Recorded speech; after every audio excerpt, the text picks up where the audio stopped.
आज हम लोग पढ़ेंगे पार्ट 6 ब्रिटिश राज के अधीन भारत।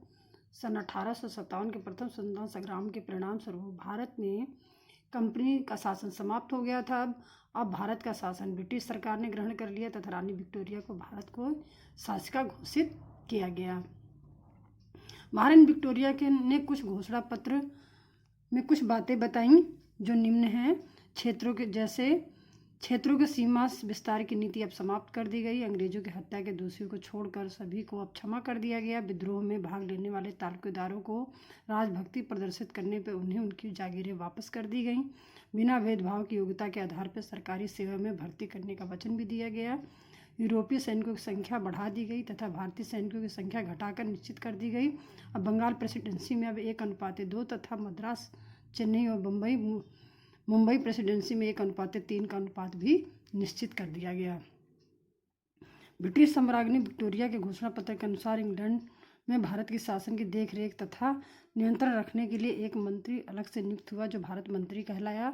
वह ब्रिटिश संसद के प्रति उत्तरदायी था। भारत में गवर्नर जनरल वायसराय कहलाने लगा क्योंकि भारत में वह ब्रिटिश शासन का प्रतिनिधि था। उसकी सहायता के लिए 4 सदस्यों की एक समिति भी यानी कमेटी बनाई गई। साथ ही राजपूत, मराठा एवं सिख प्रमुखों के साथ साथ हैदराबाद के निजाम को अंग्रेजों के प्रति निष्ठा प्रदर्शित करने पर उन्हें पुरस्कृत भी किया गया।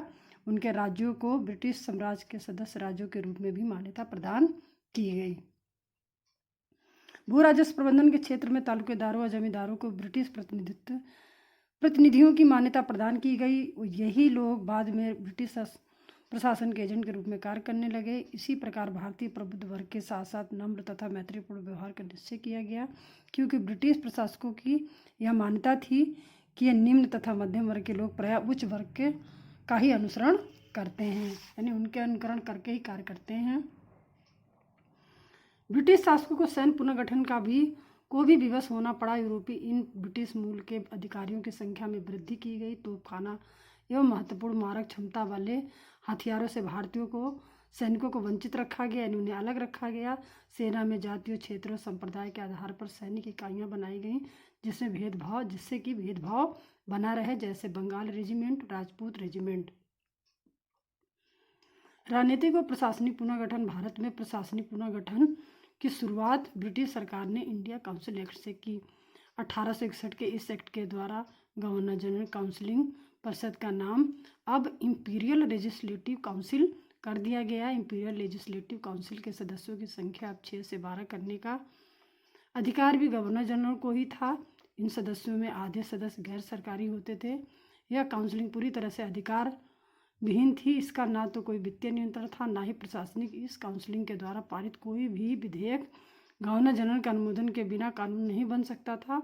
अतः कानून को मामले में भी यह एक नाम मात्र की सलाहकार कमेटी थी जिसमें भारतीय सदस्य गवर्नर जनरल द्वारा मनोनीत होते थे। अतः वे आम भारतीय जनता का प्रतिनिधित्व बिल्कुल भी नहीं करते थे। इंडियन काउंसिल एक्ट 1861 के एक्ट में भारतीयों की शासन व्यवस्था में जो सुधार किए गए थे उसमें भारतीय जनता संतुष्ट नहीं थी। भारतीय जनता की मांगों को ध्यान में रखकर भारतीय शासन व्यवस्था में परिवर्तन करने के लिए 1892 ईस्वी का अधिनियम पास किया गया और वायसराय की परिषद के सदस्यों की संख्या 12 से 16 कर दी गई। इसी कारण केंद्रीय और प्रांतीय दोनों ही परिषदों में मनोनीत सदस्यों की संख्या निर्वाचित सदस्यों से अब अधिक हो गई। इसका मनोनयन समाज के विशिष्ट वर्गों प्रबुद्ध वर्गों से किया जाता था। परिषद के सदस्यों को शासन संबंधी विषयों पर प्रश्न पूछने और बजट पर विचार विमर्श करने का भी अब अधिकार दिया गया। इस प्रकार शासन संबंधी अधिकार भारतीयों को अब नाम मात्र के लिए प्राप्त हो गए थे।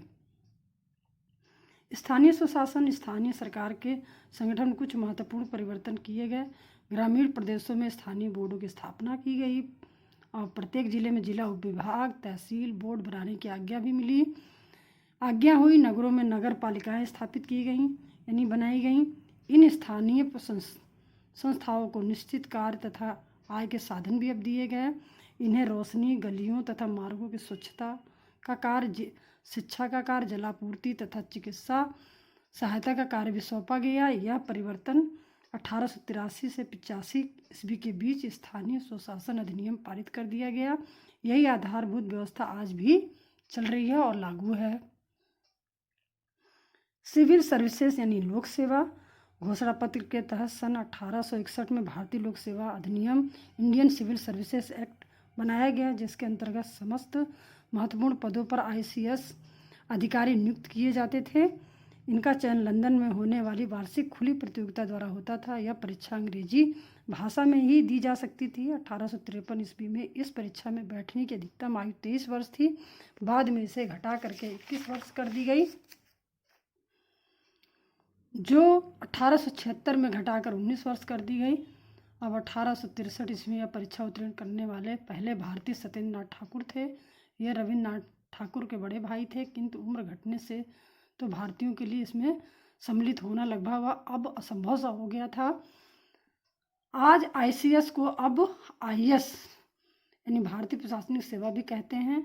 इसकी चयन प्रक्रिया भी बहुत कुछ मिलती जुलती है। इसी प्रक्रिया के तहत प्रशासन के दूसरे विभागों जैसे पुलिस, प्रशासनिक निर्माण, चिकित्सा, डाक तार और प्रौद्योगिकी, अभियांत्रिकी, कस्टम तथा रेलवे में सभी उच्च वेतन वाले पदों पर सिर्फ ब्रिटिश नागरिक नियुक्त हो सकते थे। भारतीयों के दबाव में 1918 ईस्वी में प्रशासनिक तथा लोक सेवाओं का भारतीयकरण किया जाना शुरू हुआ।